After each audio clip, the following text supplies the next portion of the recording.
Hello, my fellow metalheads. Welcome to Metalwar and our YouTube channel.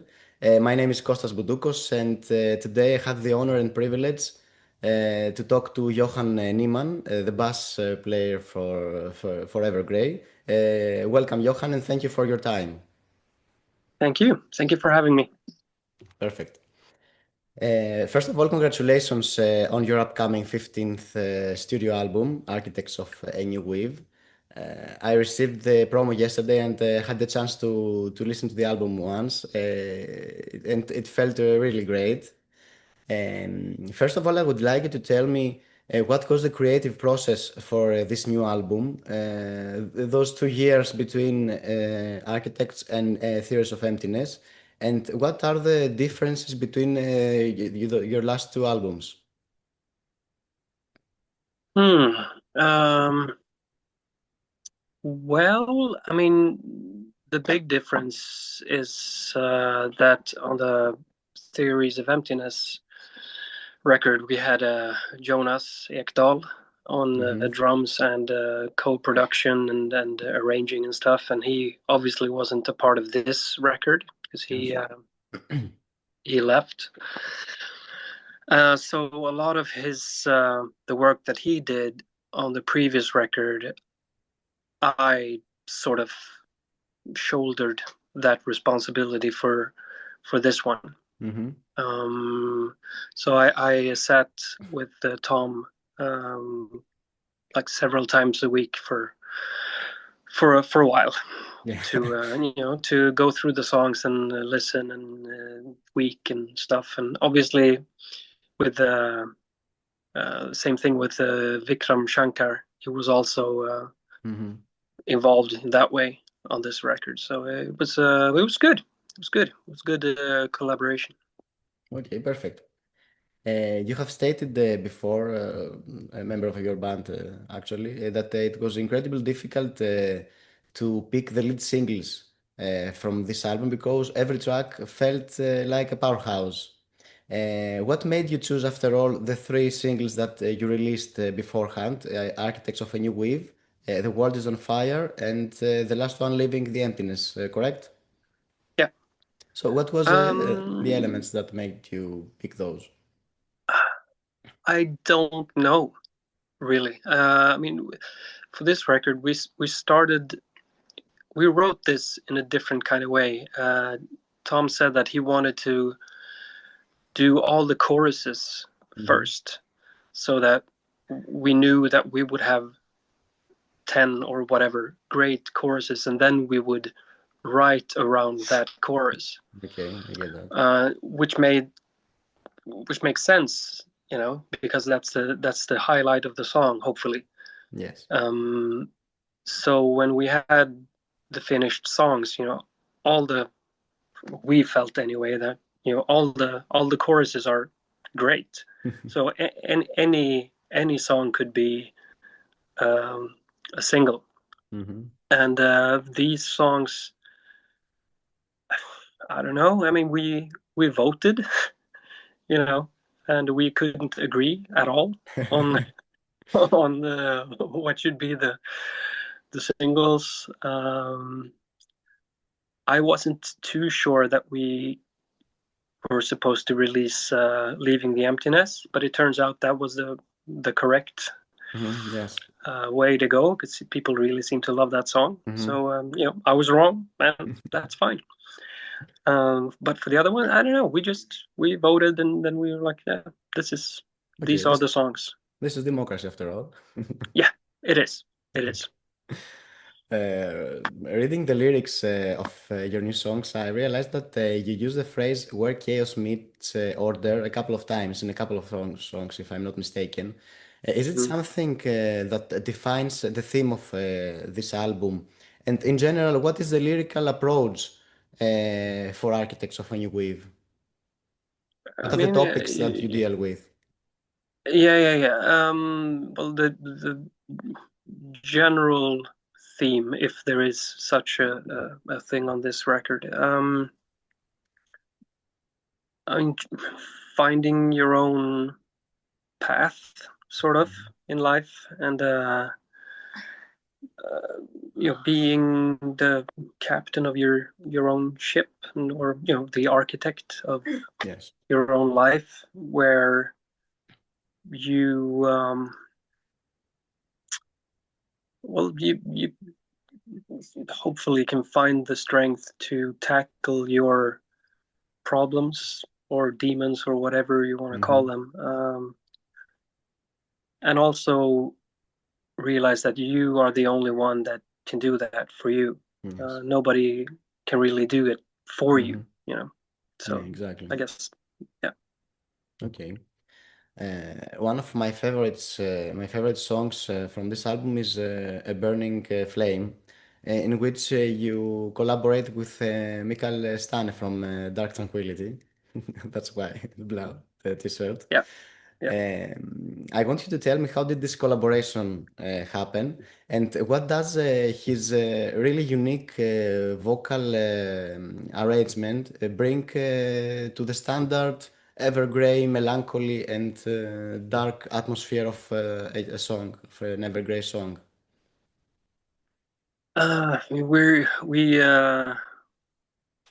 We loved, still do, love the Cemetery Skyline Yes. record. I think Mhm. it's one of the best releases of, was it last year? I No, think 2 years, yes. 2 years ago. Two Oh, years. whatever. So it's Yeah, already two something like that. years. Okay. Yeah, it's weird, but yeah, it's an amazing record. I love that record, and I think he does a fantastic job on that record. And so when we were talking about possibly having a guest on one of the songs, and he immediately came to mind, um, but we wanted what he does with Cemetery Skyline. Mm-hmm. It would be, I guess, more common or regular or whatever the word is, to have him like growl on one of the heavier sections. Yes. Mm-hmm. But that's kind of expected. Mm-hmm.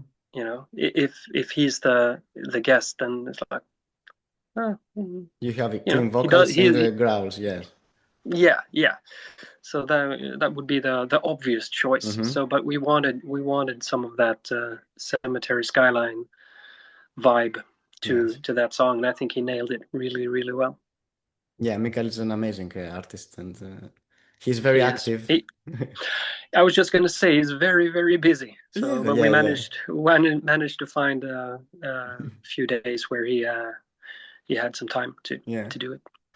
Regarding that, your collaboration with Mikael, I mean, I must say that it is amazing how tight and supportive with each other are the bands and the artists from the Gothenburg area. I want you to tell me, how important do you think that this solidarity in general in metal is for metal bands? I mean, one helping the other. Yeah, I mean, I think that is very important, that people support each other, and just lift each other up instead of Hmm. the other way around. And I think as bands and as individuals get older and do this for a longer period of time, I think everyone realizes that it is important. Because I mean, when you're a kid, when you're 15, 16, 17, and you're starting out in your first band, you want to prove to everyone that you know you You're the are the best. best. Yeah. Exactly, exactly. I think that's very, very common. You want Hmm. to show everyone, it's like, I'm gonna play your ass off. Yeah. And that isn't important. That doesn't matter. What matters is the sort of camaraderie or brotherhood, sisterhood, whatever it may be. That it's everyone benefits from support. Hmm. Okay. And I mean, that's the cool thing.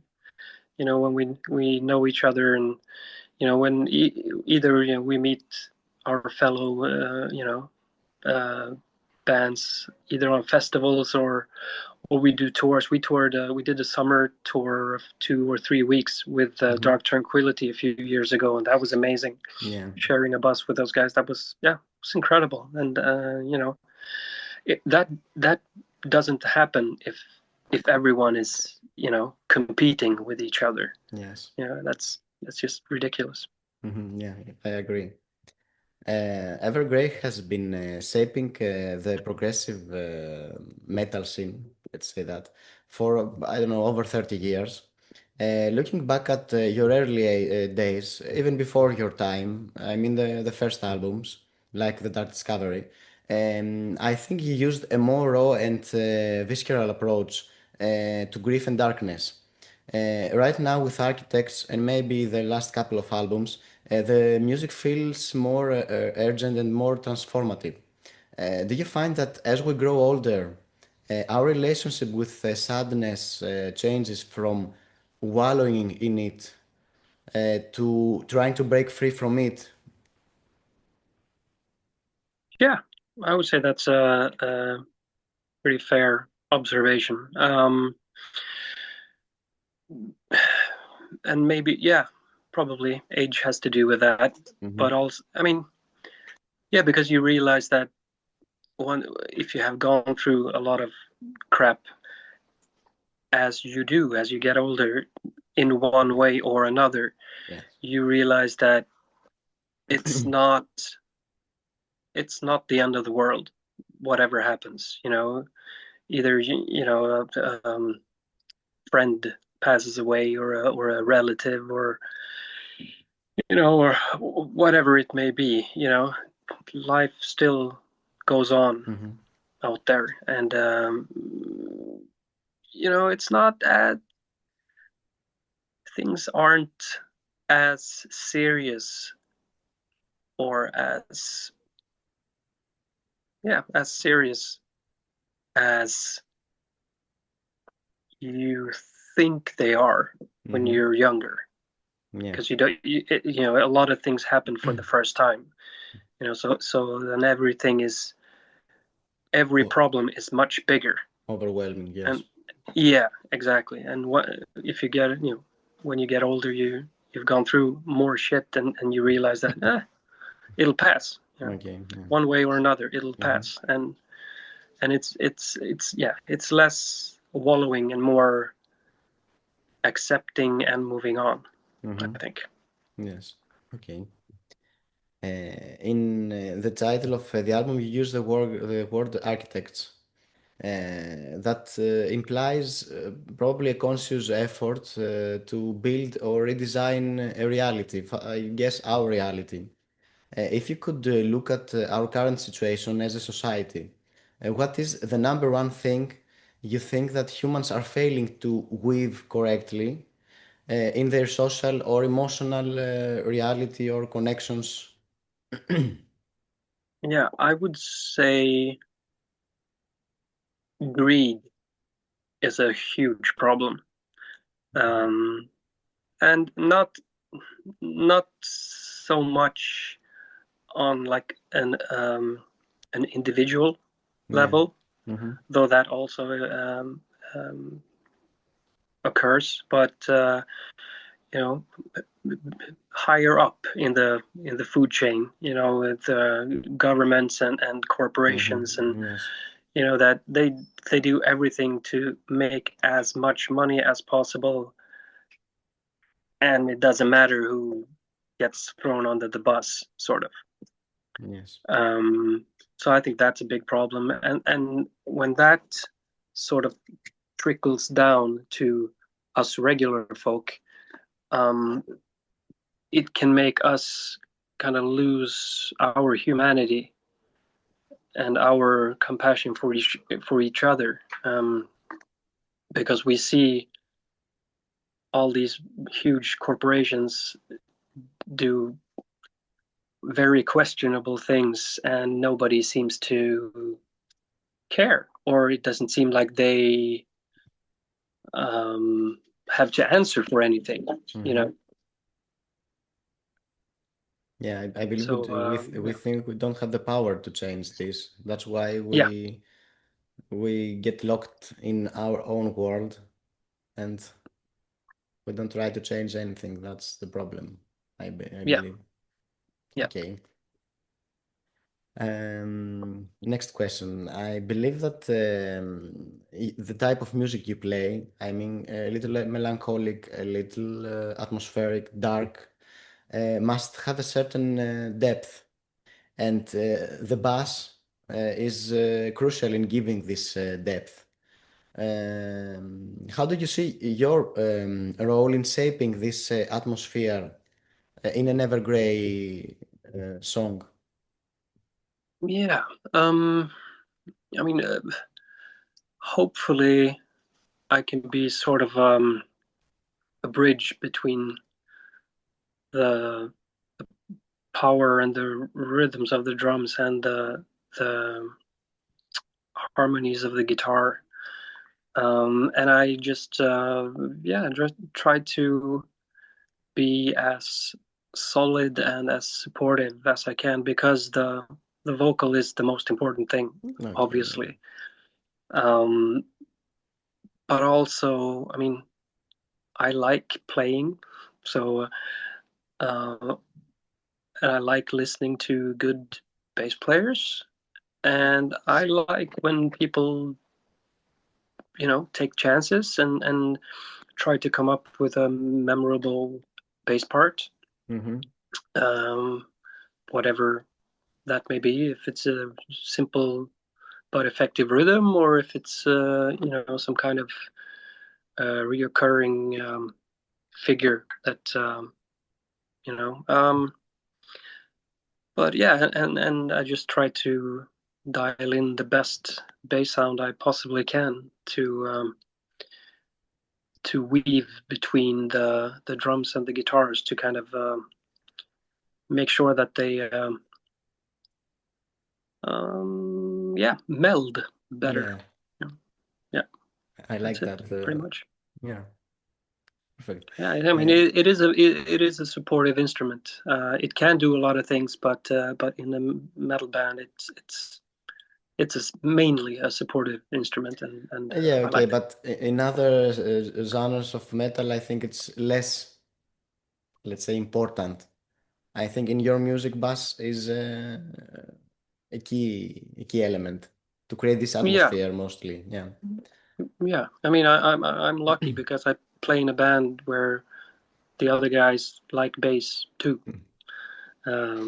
So that's nice. I have a lot of freedom Okay, that's perfect. to play, whatever I want, basically. Hmm. Okay, that's fine. That's perfect. Can you name a few bass players that you admire? Maybe from older bass players, or even from the next Yeah, generations. yeah. Oh, there are so many. Steve Harris, of course. Yes. He's a masterful bass player. Hmm. One that doesn't get talked about a lot is, I think, Eddie Jackson from Queensryche. Okay. Yeah. He plays really nice, really cool bass lines. And he's always had a great bass tone. Love Hmm. his playing. Um, what else? Oh man, there are so many. Any younger guys? I think I see guys on YouTube and Instagram all the time, and they're insane. Yeah, There's you can find amazing guys there. yeah, it's Yeah. so depressing. No, it's cool. I get Yeah. inspired. There's a Swedish guy named Henrik Linder. Hmm. He plays in a band called Dirty Loops. It's not Okay. metal at all, but Hmm. he's insane. And there's what's her name? Ellen. I mean, I think she's like, could she be like 13, 14, maybe? Oh. She's really good as well. Really good. I don't think she's in a band. She does mostly like Instagram posts and Okay. stuff. But Well, yeah, she's she's young, really young, so yeah, that exactly, makes sense. exactly. Yeah. So yeah, so I mean, hopefully she has all the time in the world to Hmm. do whatever she wants to do, find a band or be a solo artist or whatever. But yeah, Yeah. Mm, yeah, perfect. there's a lot of talent to go around, Yes, definitely. I know that. I realize that. Um, your albums, even before your time, as we said earlier, deal with difficult topics in general, like suicide or death, mourning, even child abuse. Mm. Where does the artists, you in particular, draw the line between using music as personal therapy and carrying the heavy emotional burden and weight of hundreds of fans who find comfort in this music, in this darkness? Mm. Yeah, I mean that can be a very fine line. I mean, ultimately, you can't really. Well, maybe you can, but we don't write music for anyone else but us. Hmm. Even if yeah, of course we have fans and people listen to and read Tom's lyrics with great interest Yes. and I think he's very talented with the way he formulates his ideas and his thoughts in a way that is very universal. I think Hmm. most people can read his lyrics and find something to connect with and to find something that is experientially true. You know, Yes. he doesn't write about anything that hasn't happened. Yes, I get that. He writes about very real things, and that's what people go through in their lives. They go through real things. I mean, maybe some people see dragons and live in and go around wearing armor and fight unicorns. Maybe some people do. I haven't seen any, and neither has Tom. But that's also perfectly fine Yeah. because that mean that's a different outlet. Hmm. It's not so much therapy as it is entertainment, and that also has plenty of value. So I'm Yeah, not trying definitely. to shit on anyone else's artistic endeavors. Okay, we need everything and Yeah, whatever yeah, absolutely, suits absolutely. everybody. There's Yeah. there's music for everyone. So and that's Exactly. great. Yeah. Exactly. This June, you are hitting the stage with as special guests with for the legendary Iron Maiden for their Run for Your Lives world tour.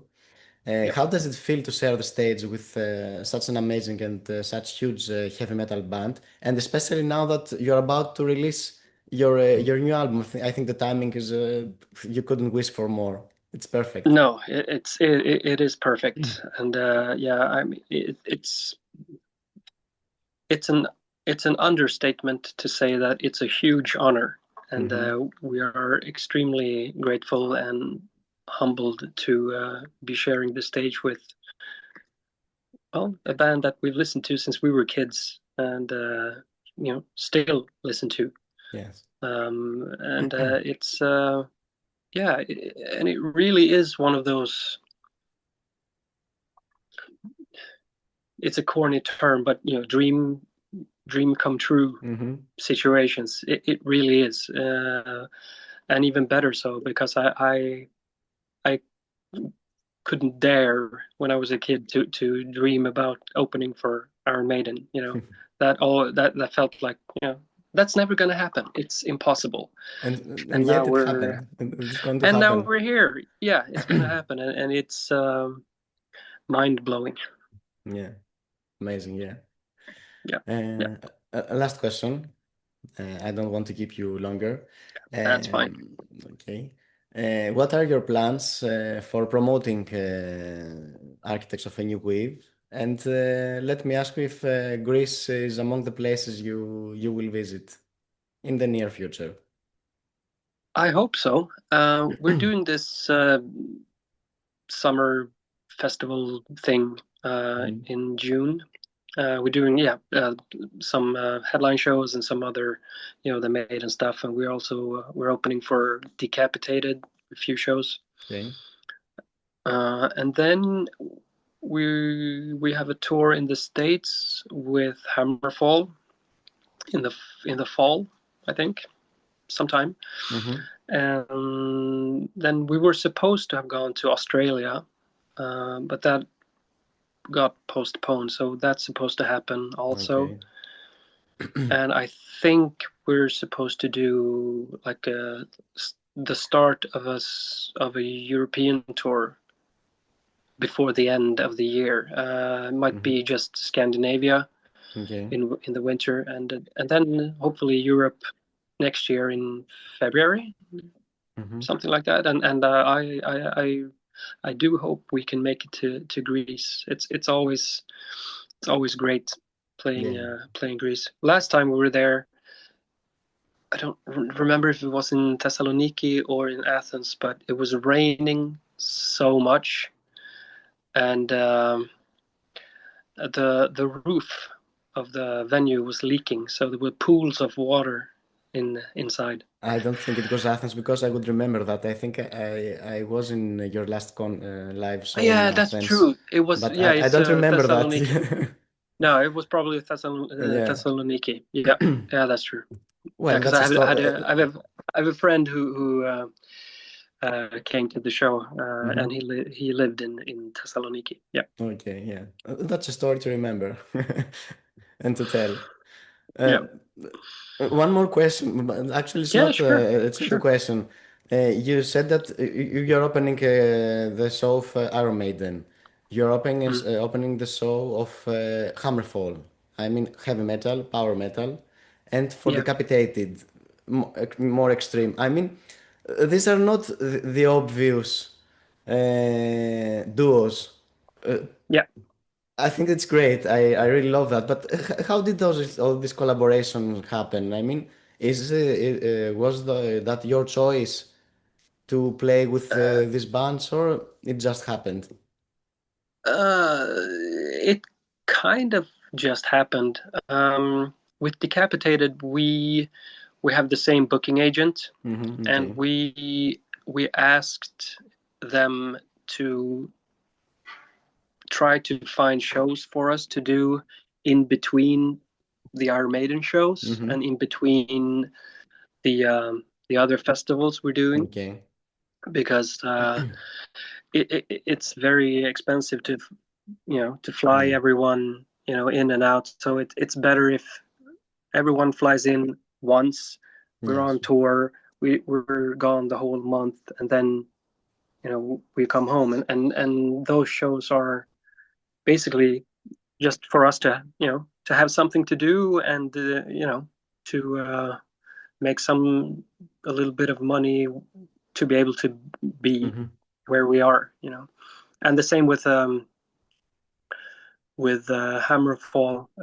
We are playing the Prog Power Festival in Okay. Atlanta. I think that's the first show on the tour, and we figured while we're while we're there, it would be nice to do a tour, Mm-hmm. because the visas and stuff are just unbelievably expensive. So Yes, it would I know. be good to do something more Mm-hmm. when we have the visas. And that was the tour that was sort of available Okay, during yeah. that Mm-hmm. time period. So yeah, but I mean, we know the guys and they're great, and so that should be a lot of fun. Perfect. So I think we covered everything from my part at least. Cool. Thank you very much for your time and for this opportunity. Actually, it's a dream coming true for me, this opportunity to be able to talk with a All band right. that I admire. So please close this interview with a message to the Greek metalheads. Yeah, man, absolutely. Yeah, we hope that you can check out the album when it gets released. Hope you like it, and hopefully we'll make it to Greece on our European tour for hopefully next year. Hmm. We can come and hang out with you guys, and yeah, should be fun. It's always nice to go to Greece. It's always a great response and great reception. So we're really Yes, looking forward to coming back. perfect. We're expecting you. Yeah, So thank awesome. you. So thanks again, and I hope we can meet in person in 2027. Yeah, I hope so. Okay. Definitely. Thank you very much. Yeah, thank you. Thank you for having me. Thank you. Bye. Bye.